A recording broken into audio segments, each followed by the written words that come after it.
Yeah. So what I understand you're saying is it might be a good idea to do it that way, as long as I don't liquidate my metals.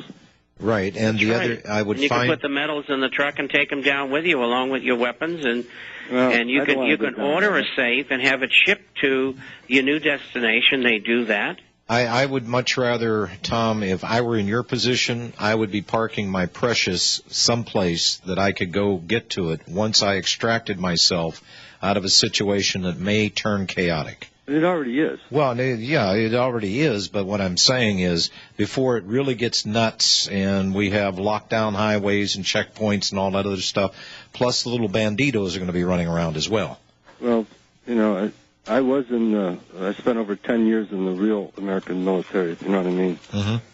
So I'm not worried about that too much. Well, all right. But you answered my question. The question was, does it make sense to buy a house? Because I know the prices are going to crash in real estate. But if you get caught without it and you can't transact, what are you going to do? You got to have a place to live. Yeah. I mean, I got a place But if you don't have much in it, you don't have to worry about it.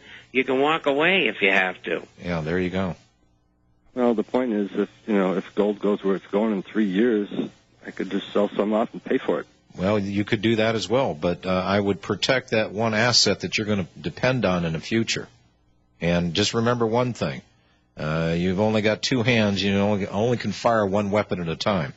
And I've known some pretty bad boys in my lifetime, and the one thing that they do is they look ahead and they keep themselves out of as much of the stuff as they possibly can.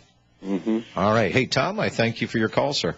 Thank you very much. Okay, I appreciate it, gentlemen. Have a good evening. Okay, take care of yourself. Thank you. Jim in Florida. Hello, Jim. Good afternoon. How you doing? Good.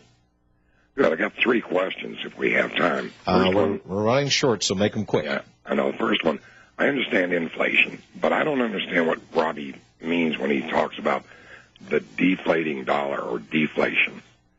That's one question, and how it affects the economy. The other question is a little off point here.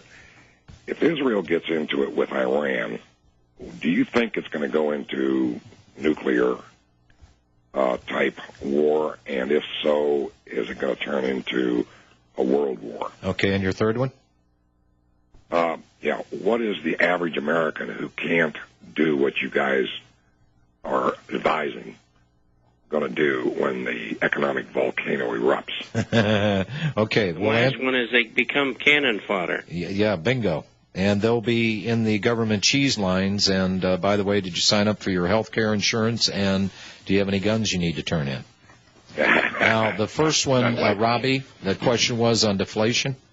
Well, deflation occurs when the inflation rate falls below zero, which is basically, if you believe what Ben Bernanke is going to say tomorrow, that inflation is not a concern. That's a technical description of deflation.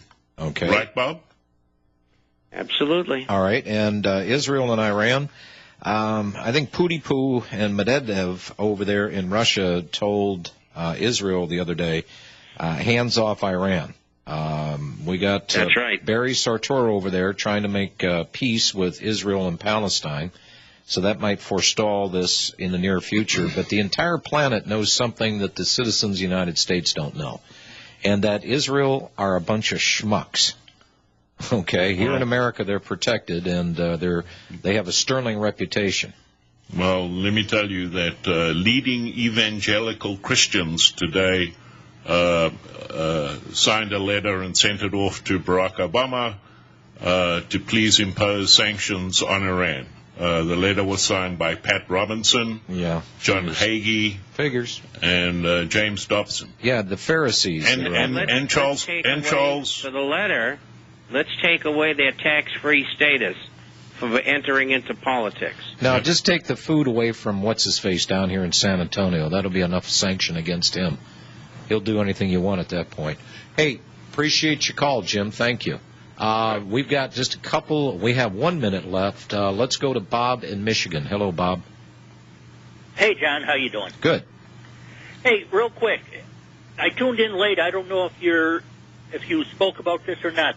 Landmark National Bank versus Kessler. Are you aware of it? Not off the top of my head. Okay. Give me a 25-second synopsis. Okay, 25 seconds or less. Kansas Supreme Court says that 60 million mortgages cannot be foreclosed. And that's because true. And I had it in the International Forecaster. And that's because they can't present in court who really owns the property. That's correct. Mm-hmm. And it's one more. The service itself, I forget what the name of the service is that handles these mortgages for MERS, Bob. MERS is the name of the service. That's right, and they have no status before the court. All right. Hey, That's Bob, right. Thank you for the call. I appreciate it. Hey, next Tuesday, folks, I'll tell you what, you start calling in earlier, we can get a lot more calls because, well, you rattle our information cage here. You're asking the questions and you're wanting the opinions. Your questions and our opinions and our answers help a lot of other people out. So don't wait too long the next time to call in to the National Intel Report, the special Tuesday edition. Bob Chapman, thank you, sir. We'll see you next Tuesday. And thank you for having me again. Oh, I appreciate it. And thank you, Robbie. Thanks, brother. Okay, man. We'll see you tomorrow, Bye-bye. folks. Bye-bye.